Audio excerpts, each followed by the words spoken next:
My friend, my members. Tell you what, I really appreciate everybody who signed up for this membership tier. It really means a lot that people enjoy music theory and that they would pay for this. I can tell you what, that all these ideas are college level concepts. They give you a foundation of musical ideas. The last session that we did, we talked about just the basics of how to see the foundations of music. We talked about what staffs are, how to see notes or notation, what the difference between a note and then a rest is, how to actually view scales, and why music is judged and or analyzed through the major scale preference. Now, all of these things we're going to reiterate in almost every single one of these videos.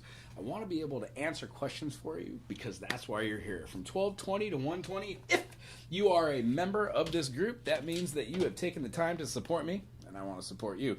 Which means, yeah, utilize this whole channel for what it's worth, but I would say definitely when it comes down to it, we should try to practice the practice of practice every single day. And when we practice the practice of practicing and we put vocabulary and concepts together with everyday practice, we inevitably start doing the impossible. And that really means that we're starting to learn things that are outside of our our comfort zone. When I try to see and talk about my comfort zone, let's see, what's today, the 14th? When I try to talk about my comfort zone and why it makes sense to be able to play certain types of music, to be able to go through certain types of scales, to be able to use the efficiency of saying there are 4 sharps in the key of E, E, F sharp, G sharp, A, B, C sharp, D sharp, E. Being able to say that and knowing definitively that that is the correct answer.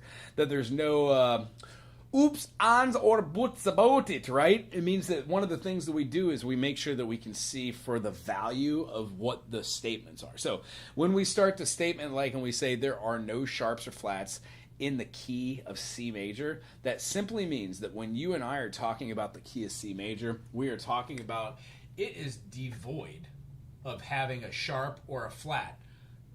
Last time that, D, E, F, G, A. Last time that we were together for our Tuesday group session, we talked about how these 7 notes are called a diatonic scale. And the reason being is when we take the chord or the triad, doesn't matter what clef we're on, this just happens to be the G clef, the treble clef, meaning this note on this G line is going to be the G. It just happens to be the 5th in the key of C. In the key of G, it's the 1. In the key of A, it's the flat 7. In the key of B flat, it's not in there. It actually would be a G minor rather than a G major. So the whole idea is we get used to seeing these tree notes, 1, 2, 3, being stacked notes that have intervals. These intervals are called a major third or a minor third. No matter how many of these that we do, it just kind of alters the sound. Now, when I look at this, you might be saying, gee golly whiz Wago, what are you talking about? There's a C, I get that, but what is this one? Well, if you go C, B, A, G, F, you'll see that the notes that we have are F, A, C, E, G, B, and then a D. It might not make sense right now, but this right here is going to be a polychord. It means that when you have these 3 notes, G, B, and D, you get a G major. When you have an E, G, and B, you get a E minor. When you do C, E, and G, you get a C major. When you do an F, A, and C, you get F major. So by stacking chords in tertiary harmony, we are showing ourselves through the eyes of music analyzation that we are capable of seeing triads. That is the whole point in the beginning of music, to learn how to see triads. And in this particular stage, we can see that the notes that we learn when we're sight reading, which is one of the hardest things to do in the beginning of music, is simply to be jumping from one to another so we can see our chord combinations. In the key of C major, you won't have any of these exhibiting an accidental. There will be no sharp and there will be no flat. In fact, there won't be any double sharps, and there won't be any double flats. And a lot of people don't know that that's a thing. Double sharps, double flats. But these, along with the natural, are all part of our accidentals, which alter the 7 notes that make up our primary alphabet for music.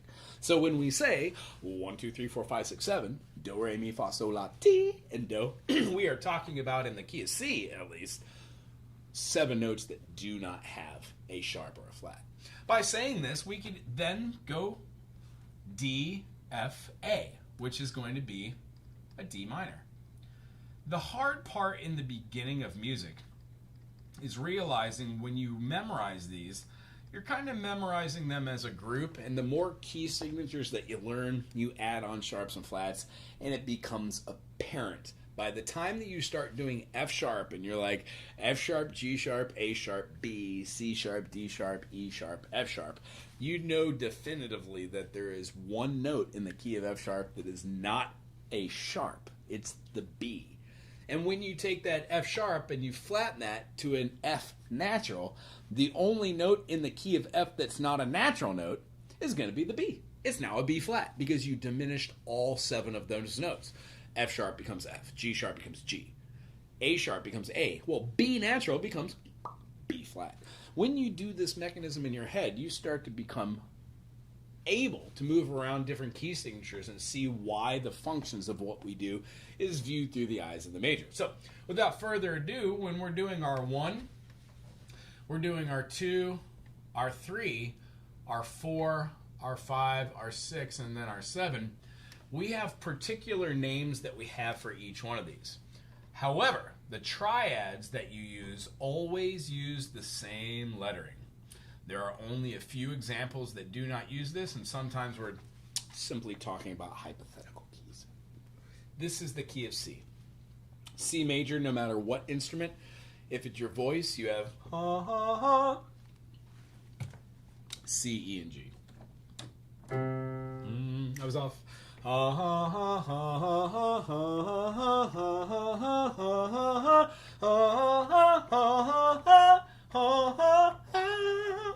I never write this. Oh, sorry. Thought we were in the key of G. My bad. I didn't look. I never write the 8th or the P8 because it's just the same as the 1. There are only 7 notes in a diatonic scale, and the reason being is the first 2 notes of each one of these triads determines the sonority.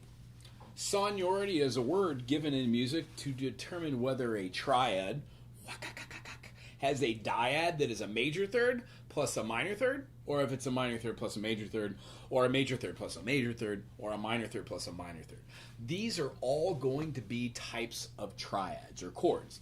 Their quality is the sonority. When you alter the sonority of major or minor, you are flattening the median. Well, each one of these wonderful gems here in a diatonic structure tell you that C to E, this interval betwixt a C and an E is going to be a major third because the distance between C to C sharp is a minor second. The distance between C sharp to D is a minor second. So the distance between C to D is a major second. When we go from D to D sharp, that is also a minor second. When we go from D sharp to E, that is a minor second. Hence, a minor second plus a minor second plus a minor second plus a minor second equals a major third. If we did not have this extra step to the E, we would be playing an E flat or a D sharp. Hence, the C major wouldn't have a C E G, it would have a C E flat G, making the sonority or the feeling a little bit tense because the 1, 3, 5 are consonances. When you flatten the median or the third, you don't have the third scale degree, which is called the major third, major second, tonic, perfect fourth, perfect fifth, major 6, major 7. You actually have something called the minor third, which is your E flat. Changing the distance between your 1 and 3, minor third, or your 1 and 3, major third. And I know this is a good amount of information. This is just how music works. This is called tertiary harmony. This is the difference between having a mediate, which alters the pull and the push of where those notes are in juxtaposition to each other. And if you haven't heard that word, juxtaposition, that's great. It means just right next to. So, this is a long way around saying, learn your intervals. If you know that this is a major third, minor third, minor third, minor third, major third, minor third, minor third, you will be stunned to know that the other note, like the G, C to G, is a perfect fifth. When we read music, see how I just wrote that next note tertiarily stacked? That simply means that your eye is going to be keen with what your ear is hearing. Ta-da. When you get a piece of sheet music and you're reading stuff, you're not necessarily reading every single note on the page. Last time we had one of these sessions on Tuesday, we talked about note values. So the whole idea behind having a measure and seeing a whole note to take the entire measure, and then seeing maybe another measure, and utilizing notes that seem out of place, but when it comes down to brass tacks, these are absolutely where they're supposed to be. 1, 2, 3, 4, 1 and 2 and 3 and 4. This is 1 and, because it's an eighth note. This falls on the second beat, and it's worth 2 beats. 2 and 3 and then a quarter note falls on the 4. Meaning, these two measures are complete. The way they would feel in the key of C major is we would have a major chord being played right at middle C, and then we would go to our D above and have an eighth note, D, B, and then our C would be held out. That's what that melody looks like. 1, 2, 3, 4, 1 and 2, 3, 4. This is basic sight reading. This is what you need to challenge yourself to do every single day once you know a single chord in a single key. Meaning, if we're in the key of C and you're playing around with the idea of all the majors, major 2, D, major 3, E, write a little bitty melody which encourages yourself to see what they look like on your treble clef. I'll write this a little bigger so it's not lost on us. Notes are hard to see. I get it. When we play this, I don't know, I go through markers like you wouldn't believe. When we're doing this, we take the staff, we define it. Let's do 2 measures here. We're going to turn this into the treble clef. Treble clef is the G clef. Anything we put on this line would be the G. The first ledger line below this would be the C. We're going to do this one, let's say, in 3/4. 3/4 is different than 4/4 time signature, as we talked about last time. 4/4 is common time. Almost all music is subdivided by that quadruple meter. When we play 3/4, just like 2/2, 2/4, 3/4, and 4/4, these are simple meters. Each one of these devises their beat duration in a single measure by counting it through the eyes of the quarter.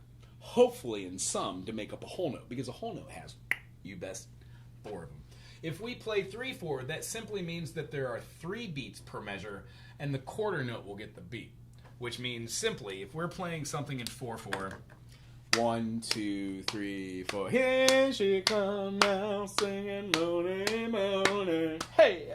And then we change that into 3/4, 1, 2, 3, 1, 2, 3, 1, 2, 3.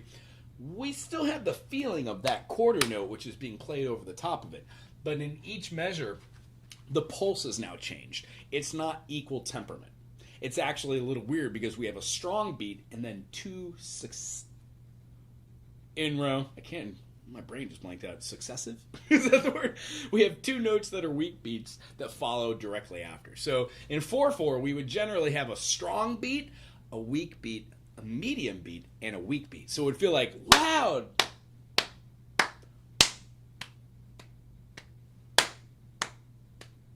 That's basically our basic beat. When we turn it into 3/4, we have 1, 2, 3, 1, 2, 3. If we were to compound that, rather than being in a simple meter like we talked about last time, into a compound meter, we might be able to pull out a compound meter like 6/8. 6/8 would still feel okay over 3/4. It would just be a little different. Today, let's talk about the interval of a perfect fourth. Put that into our quick sight reading here. When we're playing 3 notes, it's often interesting to have measures that are equal measurement or equal temperament. That would simply mean 4 measures and then another 4 measures and another 4 measures. Where in the first 4 measures, you would have some sort of feeling like ha da da da da da da da da ha da da ha da da da da da da da da da da da da da da da da da da. Meaning, we're essentially taking cadences and we're making little motifs, little rhymes, little feelings, little patterns. The easiest way to see it is measure, measure, measure, measure. I'm horrible at drawing, my bad. Over the top of this, the whole thing becomes an idea. That's really what we're shooting for. Here you might put the BPM or even like your little, your dynamic signature like moderato. Moderato. When we do moderato, we mean moderate. It's about 80 beats per minute, meaning a little bit faster than what our heart normally beats at. When we're doing this 3/4, let's say we started off with just a note inside of this that isn't worth 3 beats. Let's say we do a half note. Well, in here, this half note, let's say we're playing in the key of C, and we build a note on the 1 and do a suspension. If we have a C, E, G, that's our 1 chord. And if we're utilizing these as being half notes, we've just given 2 beats in a measure which should have 3. Now, this particularly is called an anacruxis, or it's called a pickup measure. Us laymen's call it pickup measure. Hey, we're going to do a pickup measure. Nobody start on the 1, start on the 2. So we go 1, 2, and that's where 2 beats, completing the rest of the measure. 9 times out of 10, you'll find it in the last measure where it will make up for those beats that weren't there. So the whole idea is if we do this in the first measure, our secondary measure might have a C, it has an F and a G, turning this from a C major into a C sus. And then if we were to play this as a quarter note, filling in all of our note heads, it would be worth 1 beat. Well, 2 beats into 1 beat, if we attach them, we are doing a tie on 2 notes and a slur on the other, meaning this legato marking means that we would put these notes together in duration. Rather than playing 1, 2, 3, we would play it simply as 3 beats. 1, 2, 3. In this one, we have a moving pattern. So that moving pattern would simply sound like 1, 2, 3. I didn't hit the other 2 notes. I only hit the note in the middle to show that there was a movement in step. Most melodies are moving in step. At least most flowing movings are in step. When you get to part writing, what you'll find is the alto part is generally a little stagnant, meaning it stays on the same note. It's static. If you had just G, G, G, G, G, G, G, and you're reading for different parts, and that one person is going, ha, ha, ha, ha, gets a little boring, but it's a supporting role in music choral. As far as like writing a melody, let's say we were going to the F as aforementioned. We have the F here as our sus. Right now we have a note that goes up, and we've just done a quarter note. We've got 1 beat out of a measure of 3 being taken. So what we want to do is see if we could fill those other 2 beats. Now, you could either do it with a rest, where you're taking like a quarter note rest or an 1/8 note rest. If you did a half note rest, there would be nothing more than just the feeling of a suspension chord. Interesting? So here, maybe we can do like an 1/8 note rest. We're going to throw that in right here, right? And then we might have something like our F up top. Since we're playing the F down below, that is a leap, but it's going from a chord. Generally, you don't want leaps. Notice how the 1/8 note is followed by another 1/8 note, that F. In fact, I should make that a little bit further so you can see it. So the 1/8 note is followed directly by another 1/8 note. From that 1/8, those are somewhat connected. This would be our 1. This is our and, 2. When we move this notes, we need an and, so we could have another 1/8 note. Let's go down in steps. So we can do 1/8 note here, 1 and 2 and 3 and 4. And how about we go down to the A? Stem, stem, stem, stem, beam, to show that they're 1/8 notes. Fill in our head. And then let's put an eighth note rest because we have the and of 4 we need to account for. At this point, we see that we have chords, a suspension. We're doing a run of eighth notes, so we have 2 and 3 and 4 rest. So it's going to feel like a quintuplet, 1, 2, 3, 4, 5, really quick like. And then when we move through here, the reason why I said quintuplet, that's a prefix that talks about 5 notes. Quad, tri, or this one will be a tuple, and then 2, bi, or di, or duple. When we're using these in music, they all have different ideas. But here, when we count, this would be worth 2 beats. This would be worth 1, and then we have a rest. We have 2, and 3, and 4. The rest is the and. And then here we can play something interesting. Since we're on the C and we're doing a suspension, let's go to the G and do a suspension.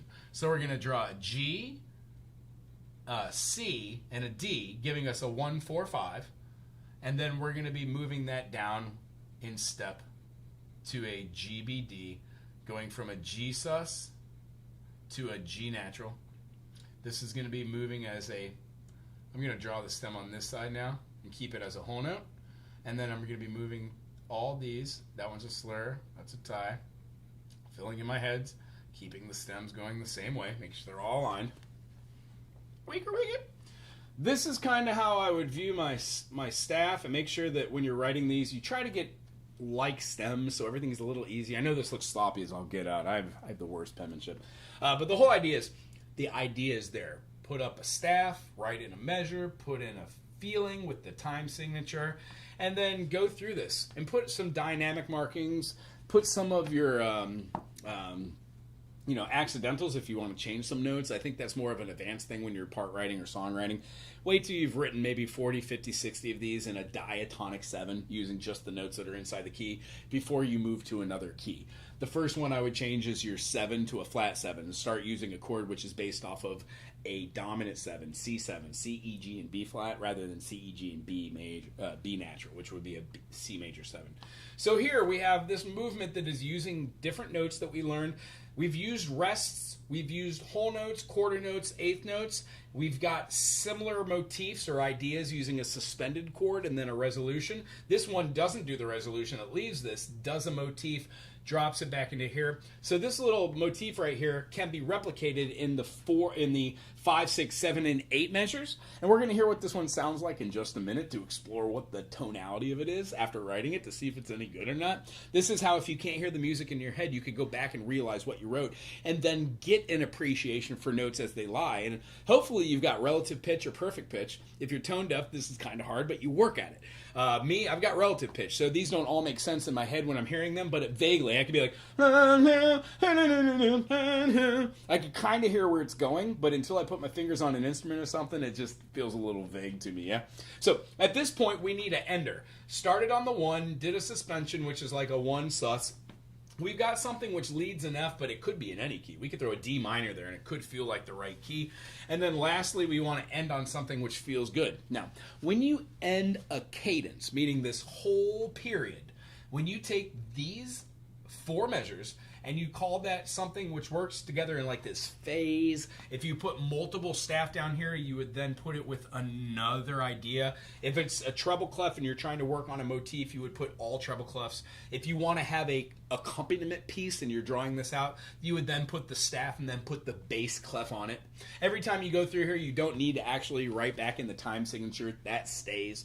But anytime you change the key signature or time signature, you're going to want to put a double beam anywhere and then change that. So at the beginning of a measure and at the end of a measure, which is a phrase or an idea, that's where you put your double bars. If you wanted to repeat this over and over again, you would put 2 dots on the end of each one, sometimes even little brackets, and that shows the reader that you're going to be repeating these measures. Now, there is a lot to sight reading, but the idea is if you do a little bit at a time, a little nugget here, a little idea here, like say you working on this and you wrote 8 measures, and on the 7th measure, you want to end the song and go back to the beginning measure, and then the next time through, change it. Well, you would put all of your measures the same way, and at that measure, you draw a double bar. You put a 1 here, and then you'd put your repeat, And then at the end of that measure, you would put DC al coda or DC al segno, both of which would take you to a particular sign or a place in the music. It would take you back up here. The first time through, you go through it, you end there, go back up. The second time, you jump over that ending, and then you go to the second ending, whatever that might be.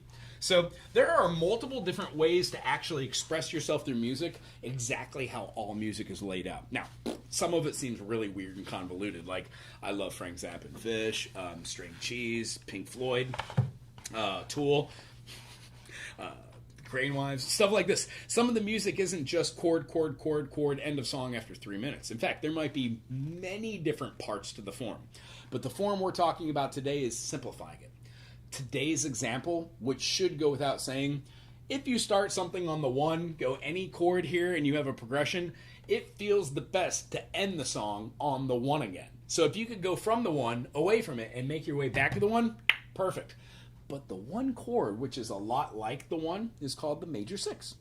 It's the relative minor. In every key, if you go shmar, shmar, shmar, shmar, shmar, shmar, shmar, that 6th one will be, remember the aforementioned key of F sharp, how it had 6 sharps and 1 natural? F sharp, G sharp, A sharp, B, C sharp, D sharp. D sharp is the relative minor of F sharp. That means that both of them have the same key signature. Cool? When we go through the process of seeing these, did I say that right? Yeah, I guess I did. Okay. When going through the process of seeing this, I want to do something called a deceptive cadence where we end the song on the major 6, giving you that minor triad that is developed as an A minor in the key of C. So what we're seeing here is this is a 1 chord, this is a 1 sus. We have yet to determine what the back half of this measure will be. Here we've got the 5 chord played as a sus, and then it does a resolution to the 5 chord. Also, since we're putting another one right here that is yet to be determined, do you see how our meter, ma, da, da, da, da, da, and then falling on the 6th chord here.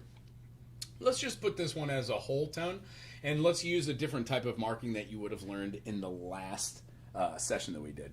Whenever you have a note or a rest that has a dot after it, it is worth the full sum of that plus half of that value. So right here, what I'd like to do is end on the A minor. We're going to end on a very full A minor. So we've got an A, C, E, and then we're going to do an A, C, and E. Both of these are whole tones, so we need to move this. We can either draw it together and separate them. Either way, we're seeing this as being half notes now. When we put a dot after the half notes, these half notes turn into dotted half notes, meaning the value of this last measure is not worth 2, it is worth 3 beats. Does that make sense? So essentially, to have this have perfect equal temperament, I would actually scrap all this, and then I would use this as just a quarter note as being my finale. In fact, I think I'm going to do that rather than explaining a dotted half note. I'm going to use these as quarter notes. A, C, E, A, C, and E. Draw my beam. That means that there is 2 beats in this first measure, and there is 1 beat in this last measure, meaning everything should feel somewhat concise. When we go over to our instrument, let's see, let's play the piano. Gonna play the piano, yeah. Can we see it? No, we can't. It's not that high though, is it? When looking up here, are you looking at my back? We are, aren't we? She can play with. When we're looking at this, we see ourselves being able to play the structure of the C major, which is C, E, and G stacked. This is for 2 beats, so 1, 2, 3. There's a rest, but we're not counting it as a 3. We're counting it as a 1. So 1, 2, 3, 1. The F that's on the top line is all the way out here, so it's a pretty big jump. Since we have an 8th note, 8th note, 8th note, 8th note, 8th note, it's going to feel like a felt swoop, a quintuplet. In fact, that's what I say in my head when I'm doing this. We have a F, E, D, C, A. Does that make sense? We skipped the B line, and we went directly to the A. F, E, D, C, A. So when we play that first beat, we're going to have 1, 2, 3. Oh, my bad. 1, 2, 3, 1, rest, F, E, D, C, A, rest, G sus, and then G major, and then we're going to play a real quick A minor. And since there's 2 triads being developed in the C3, and then the 4 region, and then to the 5. That's our last thing. And honestly, let's throw another little marking in here because I just heard it in my mind. When you put a dot above any structure like this, you can put it above every one of these, but that gets a little bit defeated. This is a staccato marking. I'm also going to put the staccato markings above each one of these so we can see. My bad. No. It really is a little bit. You got to spend some time doing this to see how they all play out on the staff. You're going to make a lot of mistakes. Some people don't. I just did in the beginning.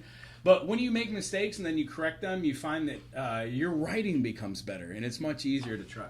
So here, when we're playing this out, we've got 1, 2, 3, 1, 2, and 3, and 4. And then we're going to have a rest. Play our sus, 2, 3, and then we have our A minor. That is the melody we've created. Now, how do you play off of this? If you have this as your motif or your concept, how do you influence this with the song? So if you wanted to test chords and you were like,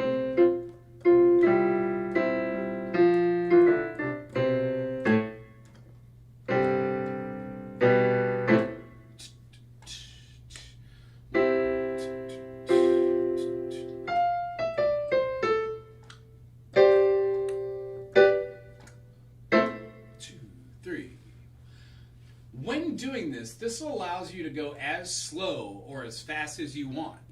The whole idea behind this is if you wanted to have a moving bass line, you would write another 4 measures in the bass clef and write something which is corresponding, hopefully on 3 or 4 different levels. 1, the simple level. Both hands doing the same thing, and then moving those tones.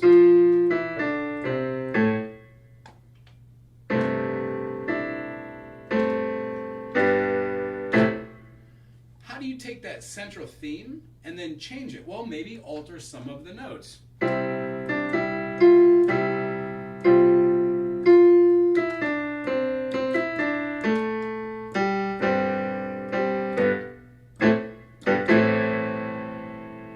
That essentially was the same concept, but it had an alteration to the motif. In fact, when I played that secondary thing, it reminded me of a Steely Dan song, which altered the way that I view what I want to kind of do with the progression. So, by writing a few notes on the staff in a time signature, 1, 2, 3, 2, 3, 1, 2, 3, 2, 3, 1, 2, 3. If I wanted to move.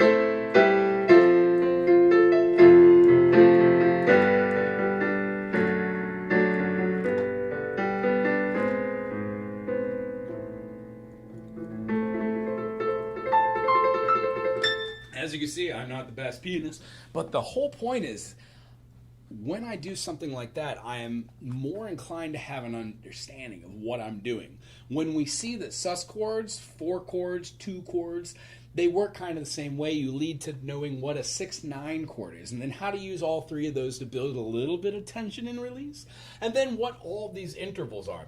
As I aforementioned, there's really no need to get outside of where your diatonic 7 are, meaning the 2 notes that are the major third, minor third, the ones that perform and dictate what your sonority is in a major key. Those are the kind of ones you want to stick with. If you want to get outside of this at all, the next step is do this maybe 30, 40, 50 times and then add in the 7th. When you do that, you're still in your natural surroundings because your 7th in this case would be the C major 7. When you do that, well, what would that mean? Oh, you would just add another note here. That other note here can be used. We didn't use it right here, but if we did, and we chose to do let's say this as a major second. And this, when we do these two right here, this is kind of doesn't look right. But the only two notes that are on, actually I can't do it that way. Never mind, that's a horrible way to explain that. The only two notes that touch each other in music are a major second or a minor second. So you'll see them physically touch. Here it doesn't really matter. Here we're utilizing that B note in the G, which is groovy because it's in the key. And then at the end here, if you added the 7th in the key of A minor, you would have a G. So adding that, you'd have to move your staccato marking. There's your G, and then you would add the G. Here's yet another one of these notes. So you'd have the G out to the side here. Wah, wah, wah, wah. A, G, here's the G. Boom, bam, bam, bam. So when we play this, the whole thing would be altered, but we would have the same feeling of this key, but we would now be including that note. So if we had that C major 7 and a sus, it would sound like this.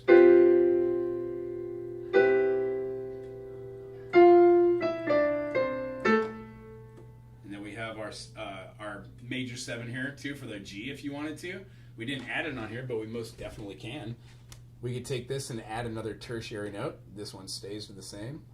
What note are we adding? In the key of C, we're adding the F. So when we have a G sus, we add the dominant. That feels like this. Interesting? And then when we play our A minor, we would add the 7 to that. Either way, if you add it up top, it's called an A minor 7. And if you add it below, it's called a C6. Fun, huh? So the whole thing has its feeling in...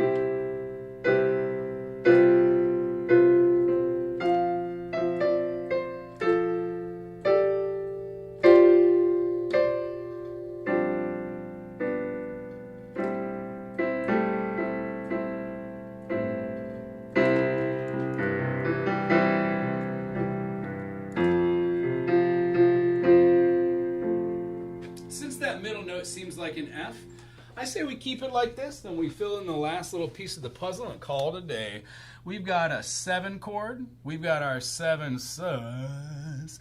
Here, you could either play an F6 or a D minor 7. That's what I'm going to do because it incorporates having all this chord is relating to having a D minor along with an F major. This polychord makes it sound like a D minor 7 or an F major 6. And remember, you don't need to know the name of these chords. These are what you do when you do chord naming. You would look at this and go, what is that?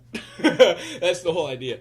So start slow, start small. I would not suggest doing it in compound meter. I would suggest doing it in simple duple, simple tuple, or simple quadruple.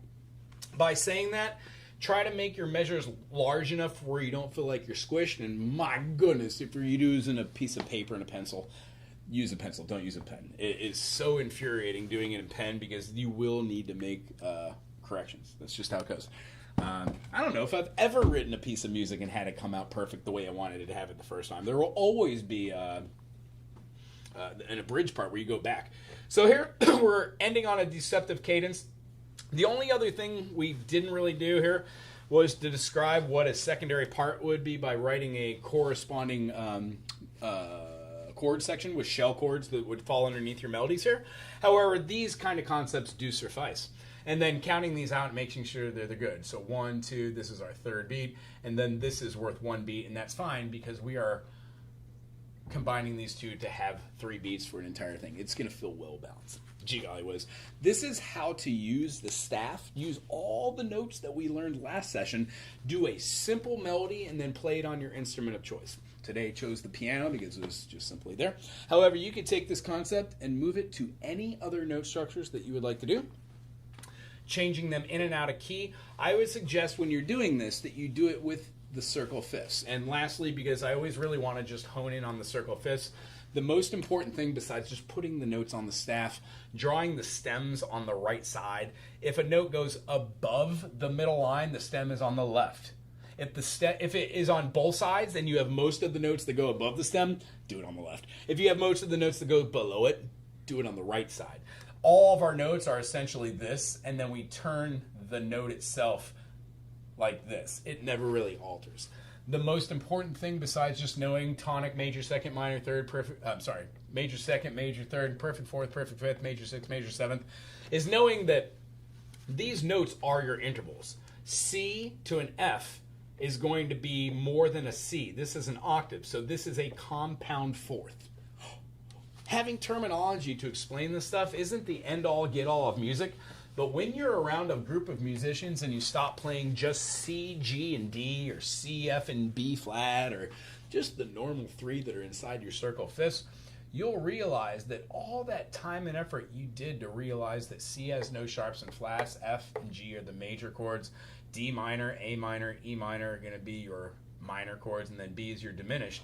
What you see is your circle fifths is an enlightened way to do a visual reminder of what is in what, with what, and what's near. So if you're writing a song and you find yourself, I don't know, playing like, let's say we pick out the key of G major. G major has one sharp. That sharp is F sharp. So when we do it, these are now our majors. Not these three. These are our majors. Now that makes the next three are minors, and then the last ones are diminished. This is a major scale. This is how you use the circle fifths to visualize what a do, re, mi, fa, sol, la, ti, do is. When we put that one sharp in here, it alters our chords that were, oh geez, you can't see that from here. It was G, A, B, C, D, E, and F in the key of C. But since we have the key of G major, we are now adding one sharp to this equation. That sharp will always be the last note in a diatonic scale, the major seventh, and each time you go to a new key, like C has none. But when you take that F and put it in here, the third becomes F. D, E, F sharp, G, A, B. This one is the new note that gets the sharp, C sharp. That's the key of D. It has two sharps, F sharp, C sharp. A has 3, F, C, G. E has 4, F, C, G, D.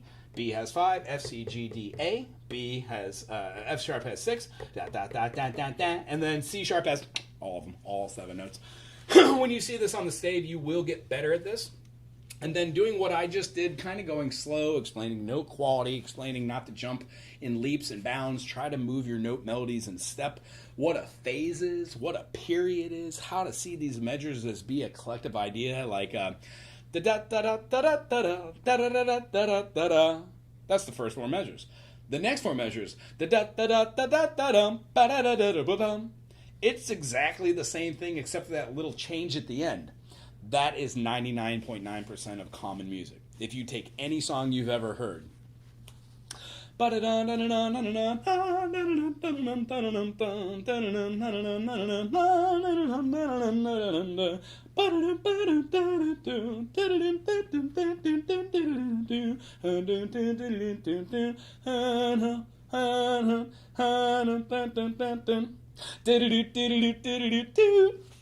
it repeats the exact same phrasing through the whole thing. It gives you the whole period, does it twice. And at the end of that one, it doesn't stay in sonata form where it does an A, B. It goes to ternary form because it does this da da da da da.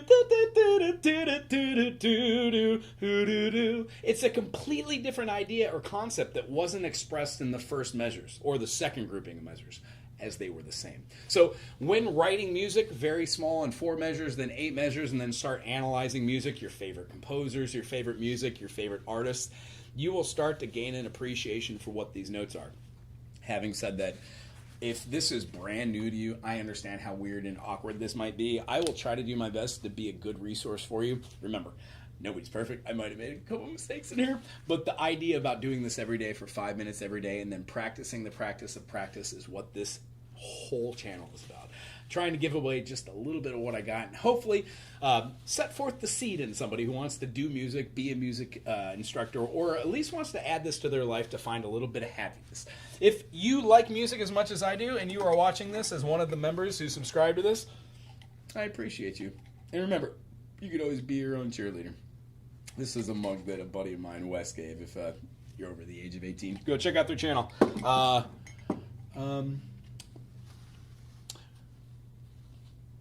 Rich New Design, I think, would be a good one to go to. Also, you could check out Alley Draws if you're an artist doing something. But This channel is starting to get a music community, and I absolutely love it. So if you are a part of this membership, and I absolutely believe, thank you, that means that you believe in this channel, you believe in me, which means I'm going to do my best to provide music education for you. If you have any questions about something which stems a little further in music education, if you wanted lessons, you could also check me out at BigIslandTinyFootprint.com, sign up for lessons, or just spread the word about Tuesdays, 12:20 to 1:20, where we're doing this members-only tier level where you could ask questions back and forth.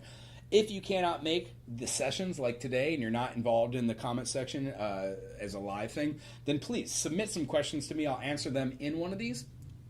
Until that point, we're just going to be doing the basics of music foundations, and then each week working off of that. Last week, we went over notes, notations, durations, simple meter, compound meter, and how to view just the basic foundations of music theory. What a note is, what a dyad is, what a minor second is, what a major third is, what a minor third is, what a perfect fifth is, what these intervals are to each other, and how they push and pull the tension of consonances, and then, like 1 to 7, a dissonance. Or a minor second. How do you use these minor seconds in conjunction with each other?